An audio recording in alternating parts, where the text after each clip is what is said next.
आजकल 10-11 साल की लड़कियां बालिग हो रही हैं। टीवियों पर सीरियल ऐसे आ रहे हैं, मोबाइलों में ऐसी ऐसी वाहियात चीजें यूट्यूब वगैरह पर, फेसबुक पर आ रही हैं कि इनको देखकर हमारी लड़कियां जो कभी 16-17 साल में बालिग होती थीं, आज 11-12 साल की उम्र में बालिग होने लगी हैं। और यानियत फैल चुकी है, शर्म हया ताक पर रखी जा चुकी है। वरना तसव्वुर कीजिए, एक कपड़ा जो जिस्म से चिपका हो, आपके पैरों से चिपका हुआ हो, और वो कपड़ा आपके घुटने और रान से होते हुए आपकी कमर तक आए, जिसको आप लेगी कहें, और इसके ऊपर एक कुर्ती पहन ली जाए और इस तरीके से मार्केट में, बाजार में शॉपिंग की जाए, ऐसी औरत को आपकी नजर में फैशन परस्त कहा जा सकता है, लेकिन मोहम्मदुर रसूलुल्लाह की नजर में ये लड़की, ये औरत नंगी है, नंगी है, नंगी है। ये कपड़े है भैया, जिसको जाना हो जल्दी जाओ यहां से, और जिसको उठना हो अभी उठ जाओ। ड्रामा करके रख लिया है। और भी अभी जिसको जाना हो चले जाओ, अभी बाद में मैं नहीं उठने दूंगा, चाहे पेशाब यही निकल जाए। जाइए अभी निकल जाइए जिसको जाना हो।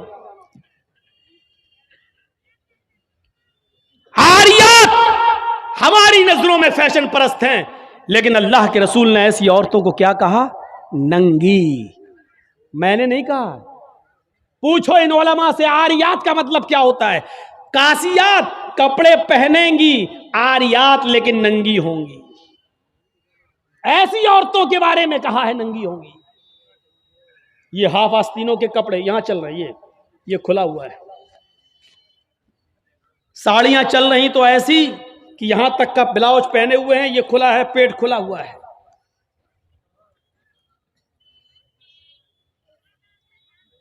और जो चंद बुरके अब चल भी रहे हैं बिहार बंगाल में, पहले तो चलते नहीं थे, तो अब बुरकों में भी डिजाइन चलने लगी है।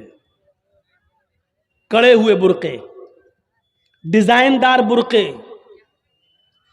अब एक बात बताइए, बुरके को आप एक तो डिजाइनदार बना रहे हैं, और दूसरा जब औरत या लड़की जब बुरका ओढ़ती है तो सीने पर फूल बना दिए आप। ये बताइए यहां फूल बनाने की क्या जरूरत थी? जब वो पहनती है तो फूल सीने पर, और वो लड़की ने ये बुरका खरीदा क्यों? इसका मतलब क्या है कि वो भी इसलिए खरीद रही है ताकि मेरे फूलों पर नजर। ये सुनना पड़ेगा तुम्हें नहीं, तुम्हारे बाप को भी सुनना पड़ेगा। जब तक मैं इस कुर्सी पर हूं, ये अथॉरिटी, ये पावर मुझे इस्लाम ने दिया है, सुनना पड़ेगा। क्यों खरीदा है उसने ये बुरका? यूपी साइड में आ जाओ, लखनऊ के बुरके देख लो, बंबई के देख लो, हैदराबादी बुरके देख लो। कसम खुदा की अब बुरके बुरके नहीं रह गए। अब 60 साल की बुढ़ी भी ओढ़ ले तो ऐसा लगता है जैसे वो 18 साल की लड़की जा रही है। ये बुरके एक बार सच्चा वाकया है। 60, 65, 70 साल की बुढ़िया ऐसा ही बुरका ओढ़ के चेहरा छुपा के जा रही थी धीरे धीरे। भाई बुढ़ी थी वो, धीरे धीरे चल रही थी, तो एक लड़का उसका पीछा करने लगा। 20-22 साल का लड़का उस बुढ़ी का पीछा करने लगा, क्योंकि जो सोचने लगा बुरका इतना खूबसूरत है तो बुरके के अंदर कितना खूबसूरत माल होगा, बुरके वाली कैसी होगी। उसका पीछा करने लगा। बुढ़िया धीरे धीरे चल रही, लड़का समझ रहा मुझे लिफ्ट दे रही, मेरी वजह से धीरे धीरे चल रही, जबकि वो अपनी कमजोरी की वजह से धीरे धीरे चल रही। बुढ़िया समझ गई कि लड़का मेरा पीछा कर रहा है, तो थोड़ी दूर चलने के बाद उसने अपना नकाब खोला और अपनी तुतलाती जबान में बोली, बेटा। लड़के का तो मूड खराब हो गया, कमबख्त मेरा तो मामला ही गड़बड़ हो गया। बेटा तू मेरा पीछा क्यों कर रहा है, मैं तो तेरी अम्मा की उम्र की हूं।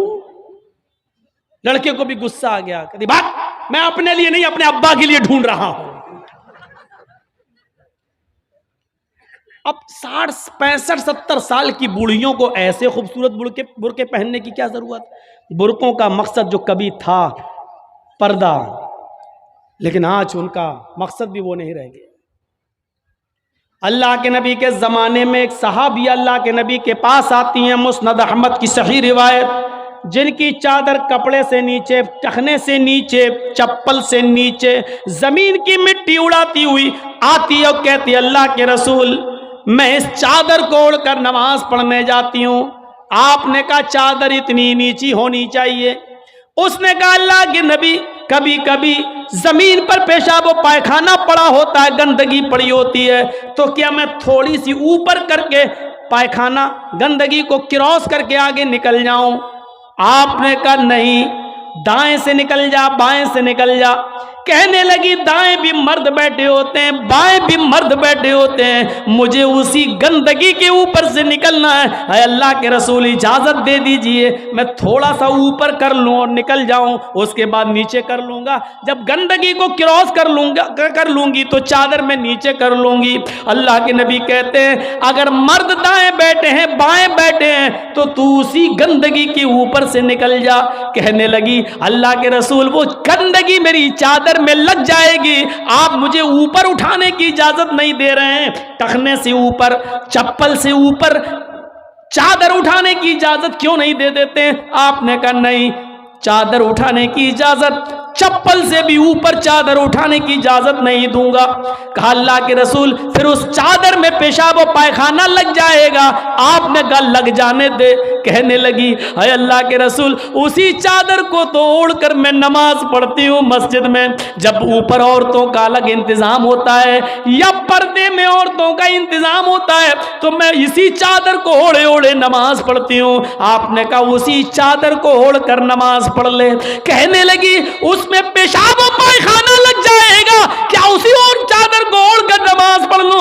आपने फरमाया हाँ। आए औरत, जब पेशाब और पायखाना तेरी चादर में लगेगा, जब तू आगे बढ़ेगी तो तेरी चादर जमीन पर पड़ी हुई मिट्टी से रगड़ खाएगी, क्योंकि तेरी चादर नीचे है। जब पेशाब और पायखाना उसमें भर जाएगा, जब तू आगे बढ़ेगी तो जमीन पर पड़ी हुई मिट्टी पर तेरी चादर रगड़ खाएगी, और जमीन पर पड़ी हुई मिट्टी से रगड़ने की वजह से जमीन की पाक मिट्टी तेरी चादर को पाक कर देगी। लेकिन तुझे चादर उठाने की इजाजत नहीं, उसी चादर में तू नमाज पढ़ ले। गंदगी लगती है तो लग जाने दे, आगे बढ़ेगी तो जमीन पर पड़ी हुई पाक मिट्टी तेरी चादर को पाक कर देगी। मेरे भाइयों, पेशाब और पायखाना देखकर भी अल्लाह के रसूल ने औरत को चादर उठाने की इजाजत नहीं दी। मेरी बहनों, तुम्हारे दिल कैसे गवारा कर लेते हैं। जलसों में भी चूड़ियां खरीदने के लिए, बैलून्स खरीदने के लिए, जलेबियां खरीदने के लिए तुम किस तरीके से लेडीज पिंडाल से निकलकर तुम बाजारों में घूम लेती हो। शर्म आनी चाहिए। तुम्हारे कलेजे और तुम्हारे दिल कैसे गवारा कर लेते हैं कि लड़के और लड़कियां एक जगह शॉपिंग करें, दुकानदारी करें, खरीदारी करें। ये तुम्हारे कलेजे, तुम्हारे ज़मीर कैसे गवारा कर लेते हैं। जबकि अल्लाह के नबी फरमाते हैं ला यखलुअन्न रजुलुम बिमरातिन इल्ला कान सालिसुहुम शैतान। कोई मर्द किसी औरत से तन्हाई में न मिले, कोई मर्द किसी औरत से अकेले में न मिले कि उसमें तीसरा शैतान होता है, उसमें तीसरा बहकाने वाला शैतान होता है। मेरे भाइयों, इस्लाम का कानून यही है, इस्लाम का निजाम यही है। एक औरत, उसका शौहर मर चुका है, औरत के पास बहुत ज्यादा पैसा है, वो हज करना जाना चाहती है, शौहर इंतकाल कर गया। अब औरत अकेले हज करने नहीं जा सकती है, जबकि मुस्तती है, साहिब इस्तिताअत है, हज करने जाना चाहती है, अच्छा काम करने जाना चाहती है। इस्लाम कहता है कि तेरा शौहर नहीं है तो भाई के साथ जा, भाई नहीं है तो बाप के साथ जा, बाप नहीं है तो बेटे के साथ जा, लेकिन किसी महरिम का होना जरूरी है, उसके साथ जा। चीख कर औरत कहती है कोई नहीं है, मेरे पास दौलत है। अल्लाह के नबी कहते हैं फिर दौलत संभाल कर अपने पास रख। अगर तेरा भाई नहीं है, बेटा नहीं है, शौहर नहीं है, बाप नहीं है, कोई महरिम नहीं है, तो तू अकेले हज करने नहीं जा सकती है। नहीं, अय अल्लाह के नबी, मेरा पड़ोस में बड़ा अच्छा नेक हाजी नमाजी नेक नहीं, मुंह भोले भाई को भाई बनाकर उसके साथ तुम हज करने नहीं जा सकती हो, इसलिए कि अपने मुंह से किसी को भाई बोलने से वो तुम्हारा सगा भाई नहीं हो जाएगा, अपने मुंह से किसी को बेटा बोल देने से वो बेटा नहीं हो जाएगा। तुम किसी को बेटा बोल दो, भाई बोल दो, जो चाहो बोल दो, लेकिन इस्लाम ये कहता है कि उसके साथ भी औरत को इजाजत नहीं है कि वो हज करने जाए। अगर कोई नहीं है तो मत जाओ, लेकिन इस्लाम इस बात की इजाजत नहीं देता है कि तुम अकेले जाओ या किसी को बहन, किसी को भाई या बेटा बनाकर जाओ, इस बात की इजाजत नहीं देता। इस्लाम एक इबादत में, हज जैसी इबादत में भी औरत को किसी गैर मर्द को मुंह बोले भाई और मुंह बोले बेटे के साथ भी जाने की इजाजत नहीं देता। तो मेरे भाइयों, जब खाने काबा में जाने की इजाजत नहीं देता है, सफा मरवा की सई की इजाजत नहीं देता है, इतनी खूबसूरत इबादत की इजाजत नहीं देता है, तो बाजारों में अकेले घूमकर शॉपिंग करने की इजाजत कैसे देगा? फिर बाजार के अंदर औरत को अकेले जाने की इजाजत कैसे देगा? इतनी खूबसूरत इबादत करने की इजाजत नहीं देता है, इतनी खूबसूरत इबादत करने की इजाजत नहीं देता है, तो मेरे भाइयों फिर औरत को बाजारों में घूमने की इजाजत कैसे देगा? फिर बाजार में घूमने और बाजार में सैर व तफरीह की इजाजत कैसे देगा? हमारी माँ बहनों को इस बात को सोचना चाहिए, गौर करना चाहिए, संजीदगी से इसको लेना चाहिए। एक जमाना था, हजरत फातिमा कह रही हैं, आए अली, मैं इतनी बीमार हूं, इतनी बीमार हूं, लगता नहीं कि इस बीमारी में मैं बच पाऊंगी। आए अली, अगर मुझे कुछ हो जाए, अगर मेरा इंतकाल हो जाए, आए अली, तो मुझे दिन के उजाले में दफनाने मत ले जाना, रात की तारीकी में ईशा की नमाज के बाद मुझे कब्रिस्तान में दफन करना। हजरत अली ने कहा, आए फातिमा, ऐसा क्यों कह रही हो? अगर तुम्हारा इंतकाल सुबह फजर के बाद हो तो क्या ईशा तक हम तुम्हारे जनाजे को रखेंगे, मिट्टी को रखेंगे? तुम्हारे बाप का, तुम्हारे अब्बू का फरमान है कि मैयत को जल्दी कब्रिस्तान ले जाओ, फिर मैं लेट कैसे करूं? फरमाती हैं, आए अली, आए मेरे प्यारे शौहर, मुझे रात में ही ले जाना, मेरी बात को गिरा बांधो, मेरी बात को मजबूती से पकड़ लो, मेरी वसीयत को याद रखना, चाहे मेरा इंतकाल कभी भी हो, लेकिन मुझे ईशा के बाद दफनाना, मुझे दिन के उजाले में कब्रिस्तान न ले जाना। ऐ अली, मैं नहीं चाहती हूं कि मेरे मुर्दा जिस्म पर पड़े हुए कफन पर भी किसी गैर मर्द की नजर पड़े, मैं अपने कफन पर भी किसी गैर मर्द की नजर नहीं पड़ने देना चाहती हूँ। ऐ अली, मुझे रात में ले जाना, दिन के उजाले में नहीं। मैं नहीं चाहती कि मेरे कफन पर भी किसी गैर मर्द की नजर पड़े। मेरे भाइयों, इंतकाल के बाद निकाह जायज नहीं है, इंतकाल के बाद शादी नहीं होती है, लेकिन इंतकाल के बाद भी अपने जिस्म को तो छोड़ो, अपने कफन को भी किसी गैर मर्द को देखने की इजाजत नहीं दे रही हैं। ये था हजरत फातिमा का पर्दा। इस पर्दे की रोशनी में मेरी बहनों, अपने गरीबानों में झांक कर देखो, अपने गरीबानों के बटन खोलो और तलाश करो हम कहां खड़े हैं, हमारा पर्दा क्या है, हमारी इज्जत व आबरू क्या है। आज हमारे चेहरों को हर कस और नाकस देख रहा है। कल तक हमारे इन खूबसूरत गालों को कभी आसमान की निगाहों ने भी नहीं देखा था, चांद और सितारों ने भी नहीं देखा था, और आज जो चाहता है देख लेता है, हर कस और नाकस जिसको चाहो आज वो बड़ी आसानी से हमारी बहनों बेटियों का दीदार कर रहा है। और एक और बात, जितना अमीर बाप है, जितना अमीर बाप है, जितना भी बाप अमीर मिलेगा आपको, आप देखिएगा उसकी बेटी उतने ही कम कपड़े पहने हुए होगी। किस बात का अमीर है तू? काहे का अमीर है तू? अपनी बेटी को 5 मीटर का कपड़ा लाकर नहीं दे सकता है तो काहे का अमीर है तू? कंजूस और बखील बाप। अल्लाह ताला ने इन अमीरों को ऐसी सजा दी है, ऐसी सजा दी है, कल तक ये गरीबों की लड़कियों को डांस कराया करते थे, आज अल्लाह ताला ने इन अमीरों की लड़कियों के जिस्मों से कपड़े उतार कर उनको लोगों की नजरों को दीदार करने पर मजबूर कर दिया। आज इन अमीरों की लड़कियों के जिस्मों से कपड़े उतरवा कर आज गरीब इन लड़कियों को देख रहे हैं, उनका नजारा कर रहे हैं। आज अमीरों को अल्लाह ने ये सजा दी है। आज वो फैशन समझते हैं कि मेरी बेटी फैशनेबल कपड़े पहने हुए हैं।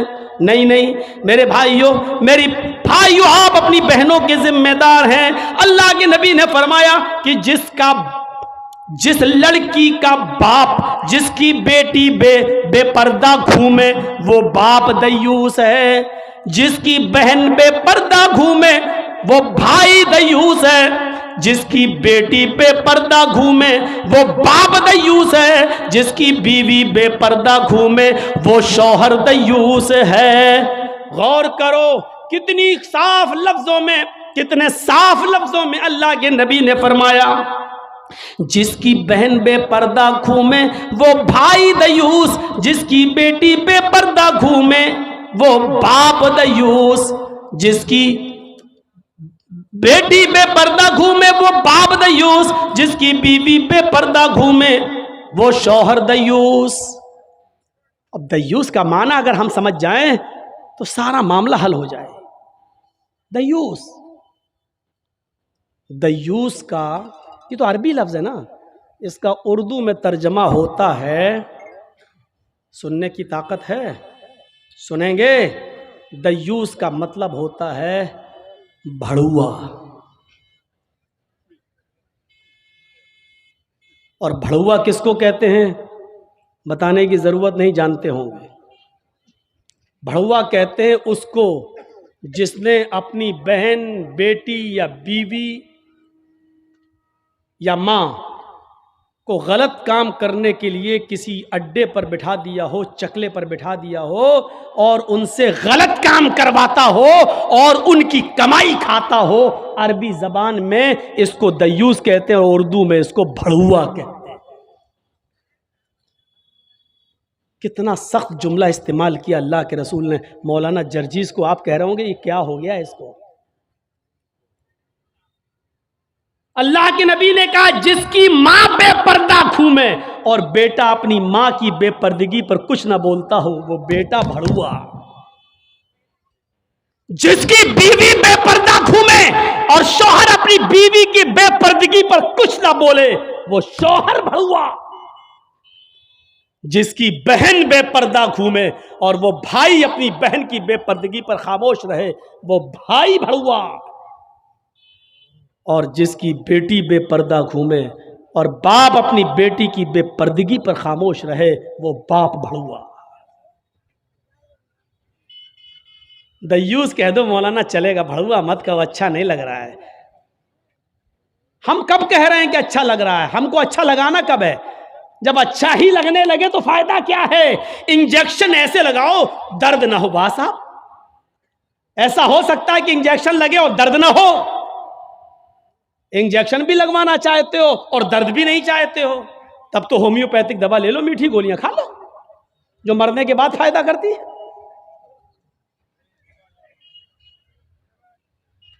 होम्योपैथिक दवा के बारे में यही मशहूर है, बहुत लेट फायदा करती है, तो हमने कह दिया मरने के बाद फायदा करती है। लेकिन सिस्टम मिल जाए तो जादू की तरह भी फायदा करती है, बहुत जल्दी भी करती है। तो जब आपको मीठी गोलियां ही खाना है होम्योपैथिक दवा, तो फिर मत कराओ तकरीरें, और तकरीर करा रहे हो तो सुनो, सुनना पड़ेगा। कितने लोग हैं आज जो अपनी बीवी की बेपर्दगी पर सवाल उठाते हैं? कितने ऐसे हैं जिनकी बेटियां आज बेपर्दा घूमती हैं और वो बाप अपनी बेटियों को डांटते हैं?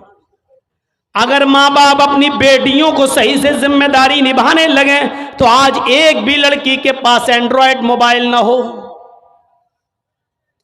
हमारी 18-20 साल की लड़की जिसकी शादी नहीं हुई घर पे रहती है, उसके हाथ में एंड्रॉयड मोबाइल चीख चीख के बता रहा है कि बाप की तरबियत में कमी है, बाप अपनी बेटी पर पूरा का पूरा हुक्मरान नहीं है, हाकिम नहीं है, या ये कह रहा है बेटी के हाथ में वो एंड्रॉइड मोबाइल चीख चीख के कह रहा है ये बाप ना कर रहा है, बेटी के आगे बाप की नहीं चल रही है, बाप मजबूर हो चुका है। मेरे भाइयों, अगर बाप मजबूर ना होता तो बेटी के हाथ में एंड्रॉइड मोबाइल नहीं होता। क्या जरूरत है बेटी के हाथ में देने की, वो तो घर में रहती है, क्यों चलाएगी साहब?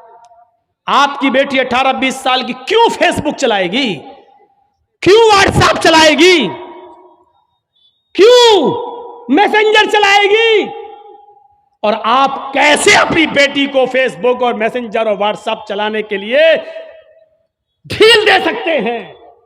कैसे आप